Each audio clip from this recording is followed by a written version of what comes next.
Hello friends, स्वागत है आपका आपके अपने यूट्यूब चैनल्स में। इस वीडियो में फ्रेंड्स मैं आपको गवर्नर जनरल और जो वायसराय का टॉपिक हमारा चल रहा था उसको मैं आगे बढ़ाऊंगा। इससे पहले हमने 3 वीडियो बना दी हैं, वह पार्ट 1, पार्ट 2 और पार्ट 3। अगर आप इस वीडियो पर आए हैं तो आप वो वीडियो जरूर देखें, ताकि उसमें हमने सारा कुछ डिस्कस कर रखा था। जो आज का हमारा टॉपिक था गवर्नर गवर्नर और उसके बाद था गवर्नर जनरल और आगे था हमारा वायसराय। तो ये टॉपिक हम कर रहे थे। अब हम आगे जो आगे हैं ये 18 आगे चलेंगे। 1856 से लेके 1862 तक का शासनकाल किसका रहेगा? कैनिंग का। किसका रहेगा? कैनिंग का शासनकाल रहेगा, लॉर्ड कैनिंग का। और लॉर्ड कैनिंग के टाइम में ही क्या होता है कि देखिए, जो लॉर्ड कैनिंग था उसके टाइम में ही 1857 की क्रांति हुई थी। किसकी क्रांति हुई थी? 1857 में। 1857 में किसकी क्रांति हुई थी? 1857 में। 1857 की क्रांति होगी थी। उस टाइम पूछ लिया जाए कि भारत का वायसराय कौन था? उस टाइम भारत का वायसराय कैनिंग था। और भारत का अंतिम गवर्नर जनरल कौन था भाई? गवर्नर जनरल भी कौन था? गवर्नर जनरल भी यही रहेगा। गवर्नर जनरल लॉर्ड कैनिंग था। लॉर्ड कैनिंग जो था उस टाइम पे जो था वो अंतिम था। भारत का अंतिम गवर्नर जनरल कौन है? Lord Canning. और भारत का पहला वायसराय था।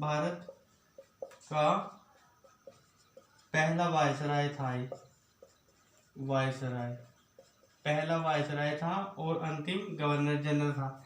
उसके बाद वायसराय बनने लगे थे इसके टाइम से भारत में। तो इसने सबसे पहले क्या किया था कि जो कैनिंग था उसने सती प्रथा पर सबसे पहले क्या काम किया था उसने? ये एक तो इसने विधवा पुनर्विवाह पर क्या किया था? विधवा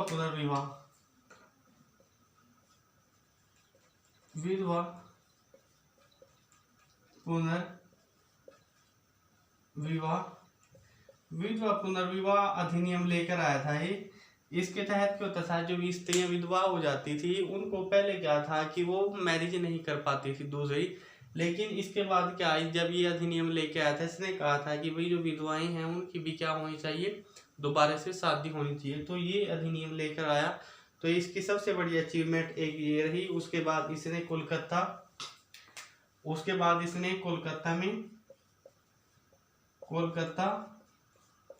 मद्रास और बॉम्बे यूनिवर्सिटी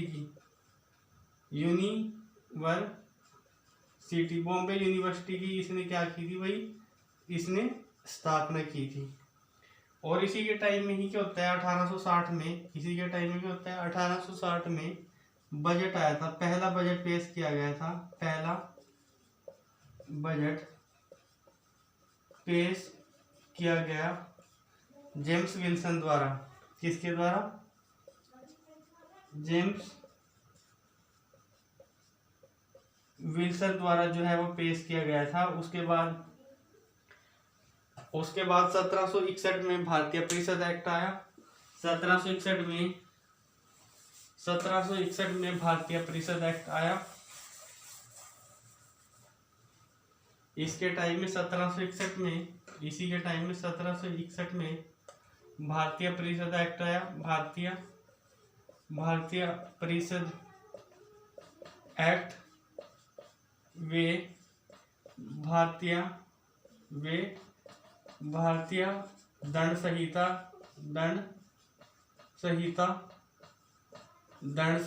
एक्ट। इसके टाइम में कौन सा एक्ट आया था? भारतीय परिषद एक्ट और भारतीय दंड संहिता एक्ट इसके टाइम में आया था। और कलकत्ता बॉम्बे 1862 में,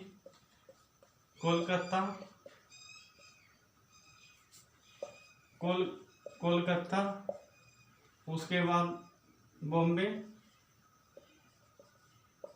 बॉम्बे और उसके बाद मद्रास। मद्रास में क्या हुआ था, हाई कोर्ट की क्या की गई थी, स्थापना की गई थी। हाई कोर्ट की क्या की गई थी, स्थापना की गई थी। और 1861 में ही भारतीय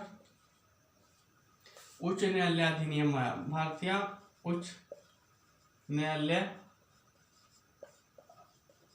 अधिनियम आया था, इसी के टाइम में आए थे। तो हमने पढ़ा कि इसके टाइम में एक तो इसने विधवा पुनर्विवाह पर क्या किया था, विधवा पुनर्विवाह पर पूरी तरीके से इसने प्रतिबंध लगा दिया था। फिर 1861 में ही 1800 जो इस पहला बजट पेश किया गया था, इसके टाइम में किसने, जेम्स विल्सन ने पेश किया था। और कलकत्ता, मद्रास और बॉम्बे में हाई कोर्ट की स्थापना की गई थी और यूनिवर्सिटी की स्थापना भी की गई थी। और भारतीय परिषद एक्ट और भारतीय दंड संहिता एक्ट इसके टाइम में आए थे। और साथ ही जो भारतीय उच्च न्यायालय अधिनियम भी इसके टाइम में जो है वो आया था। किसके टाइम में भाई, लॉर्ड कैनिंग के टाइम में। 1857 की क्रांति भी इसी के टाइम में हुई थी। अब 59 से 72 मियो का टाइम रहा। 1869 से लेकर 72 तक लॉर्ड मियो का टाइम रहा। इसके टाइम में क्या होता है कि जो भारत में पहली जनगणना हुई थी, पहली जनगणना 1872 में पहली जनगणना, भारत में पहली जनगणना कब हुई थी, भारत में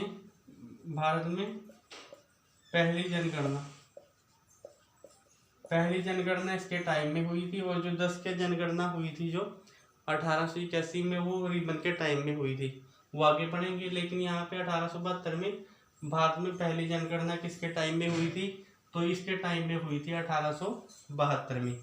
उसके बाद इसी के टाइम में इसकी हत्या भी हो जाती है। इसी के टाइम में आपसे पूछेगा कि लॉर्ड मियो कॉलेज कहाँ है, मियो कॉलेज पूछेगा। मियो कॉलेज की स्थापना इसके टाइम में की गई थी। मियो कॉलेज अजमेर में है, मियो कॉलेज अजमेर में है। और इसकी खासियत क्या है कि यहाँ पे अंग्रेजों के बच्चों को ही क्या किया जाता है, शिक्षा दी जाती है। अंग्रेजों के जो बच्चे हैं वो इसमें क्या कर सकते हैं, शिक्षा ग्रहण कर सकते हैं। तो भारत में पहली जनगणना किसके टाइम में हुई थी, तो लॉर्ड मियो के टाइम में 1872 में। और मियो कॉलेज कहाँ पे, अजमेर में। और अजमेर में उसमें किसकी शिक्षा दी जाती है, अंग्रेजों के बच्चे को शिक्षा दी जाती है और दूसरे बच्चों को उसमें शिक्षा नहीं दी जाती। उसके बाद इसकी हत्या हो जाती है भाई, इसकी हत्या भारत में हो जाती है। भारत में इसकी हत्या, भारत में इसकी हत्या हो जाती है। इसकी हत्या किसने करवाई थी, एक शेर अली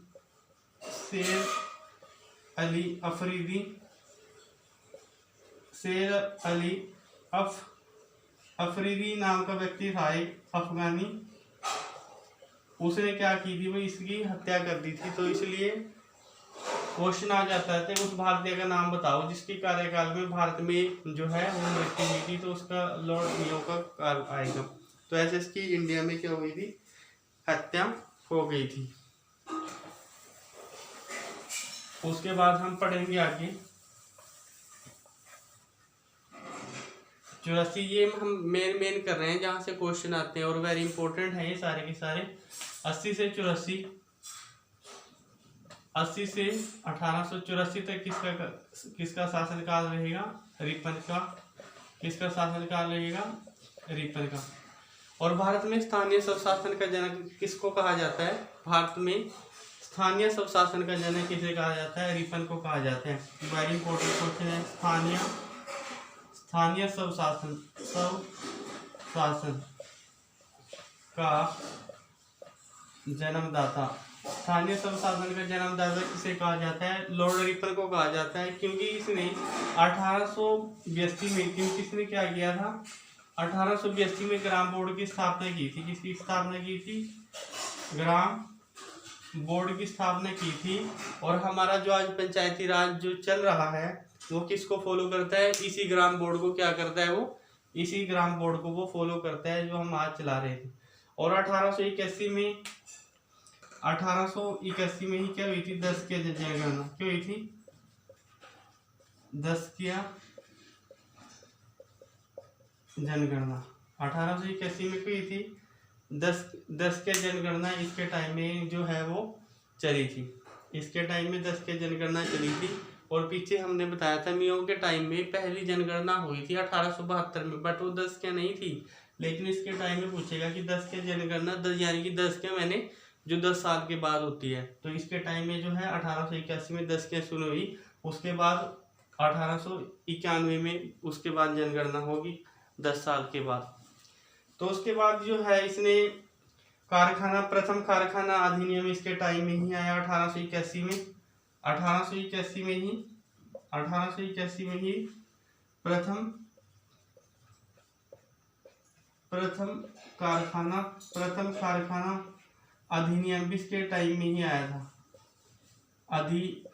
अधिनियम भी इसके टाइम में ही आया था। किसके टाइम में? रिपन के टाइम में। और 1881 में कारखाना अधिनियम आया। 82 में इसने ग्राम बोर्ड की स्थापना की थी, जिसका पंचायती राज का ढांचा हमारे यहाँ चलता है। उसके बाद 1883 में इसने बाल श्रम पर एक अधिनियम आया था। बाल श्रम पर रोक लगा दी थी इसने 1883 में बाल श्रम पर रोक। तो बाल श्रम पर रोक लगा दी थी इसने 1883 में। तो इससे आपको पॉइंट करने हैं याद यही कि भारत में रिपन जो है वो वायसराय रहा। स्थानीय स्वशासन का जनक कहा जाता है इसे। 1882 में इसने क्योंकि ग्राम बोर्ड की स्थापना की थी। और ग्राम बोर्ड का ही हम क्या करते हैं आजकल अपनी पंचायतों में फॉलो करते हैं। 10 के जनगणना के टाइम में ही शुरू हुई थी। और प्रथम कारखाना अधिनियम रिपन के टाइम में ही आया था। कब आया था? 1881 में। और 1883 मैंने बाल श्रम पर क्या कर दी थी?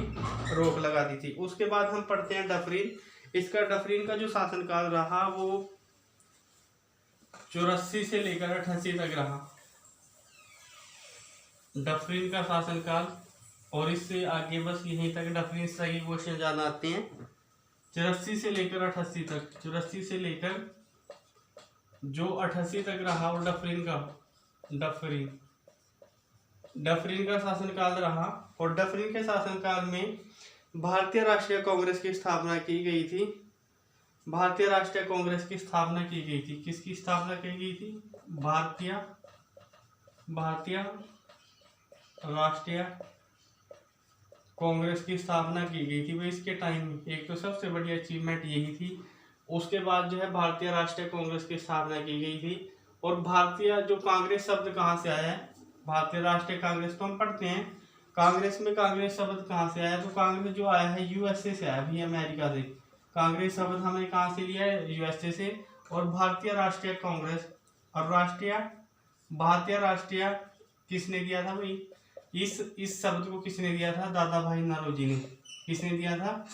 दादा भाई नौरोजी ने जो था इस शब्द को दिया था। और दादा भाई नौरोजी को grand old man of India भी कहा जाता है। दादा भाई नौरोजी को grand old man of India के नाम से भी इसको क्या है? Grand old man of India के नाम से भी इसको जाना जाता है। और इससे क्या आता है? हाउस ऑफ इंडिया में बैठने, हाउस ऑफ कॉमन में बैठने वाले पहले व्यक्ति कौन थे? हाउस ऑफ कॉमन में बैठने वाले पहले व्यक्ति भी कौन थे? दादा भाई नौरोजी। और प्रति व्यक्ति आएगा किसने अनुमान लगाया? तो सबसे पहले वो भी दादा भाई नौरोजी ने। प्रति व्यक्ति आय का अनुमान किसने लगाया था? वो भी किसने लगाया था? दादा भाई नौरोजी ने लगाया था। तो सबसे पहले किसने लगाया था? दादा भाई नौरोजी ने। और भाई यहाँ से क्वेश्चन आता है, कांग्रेस की स्थापना 28 दिसंबर को हुई थी। 28 दिसंबर 1885 को इसकी स्थापना हुई थी। 28 दिसंबर भारतीय राष्ट्रीय कांग्रेस की स्थापना 28 दिसंबर 1885 में लॉर्ड डफरिन के टाइम में हुई थी। और इसकी स्थापना कहाँ पे होनी थी? पुणे में होनी थी। कहाँ पे हुई थी? पुणे में होनी थी। लेकिन पुणे में उस टाइम पे क्या फैल गया था? प्लेग फैल गया था। और जैसे वहाँ प्लेग फैला तो इसको ट्रांसफर कर दिया गया था मुंबई के गोकुलदास तेजपाल संस्कृत कॉलेज में। फिर इसकी जो है वो स्थापना हुई थी। तो दादा भाई नौरोजी ने भारतीय राष्ट्रीय का नाम दिया था, और यूएसए हमने अमेरिका से लिया था। और दादा भाई नौरोजी को grand old man of India कहा जाता है। प्रति व्यक्ति आय का अनुमान किसने लगाया था? दादा भाई नौरोजी ने। हाउस ऑफ कॉमन में बैठने वाले पहले व्यक्ति कौन थे? दादा भाई नौरोजी। तो ये वायसराय आज हमने पूरे कंप्लीट कर लिए हैं। और अभी मैं जैसे आपसे अब क्वेश्चन पूछ लिया जाता है भाई कि भारत का पहला गवर्नर कौन था, तो पहला गवर्नर जो पूछेगा तो वो रॉबर्ट क्लाइव था। पहला गवर्नर रॉबर्ट क्लाइव था। और अंतिम गवर्नर पूछे आपसे तो वो वारेन हेस्टिंग्स था। और तो जब आपसे गवर्नर पूछे लास्ट तो वो वारेन हेस्टिंग्स था। और बंगाल का पहला पूछे तो बंगाल का अगर पहला गवर्नर पूछे आपसे गवर्नर जनरल तो वो वारेन हेस्टिंग्स रहेगा। और लास्ट पूछे बंगाल का तो वो लॉर्ड विलियम बेंटिंग रहेगा। और भारत का प्रथम जो था वो लॉर्ड विलियम बेंटिंग था गवर्नर जनरल। तो इतनी वीडियो में मैंने यही बताया। अगर आपने हमारी पिछली वीडियो नहीं देखी है तो उसको जरूर देखें ताकि आपकी प्रॉपर नॉलेज बन सके। तो इस वीडियो में इतना ही। अगर आपको वीडियो अच्छी और हेल्पफुल लग रही हो तो चैनल को जरूर सब्सक्राइब करें और वीडियो को लाइक करें। Thank you for watching my YouTube video. Best of luck आप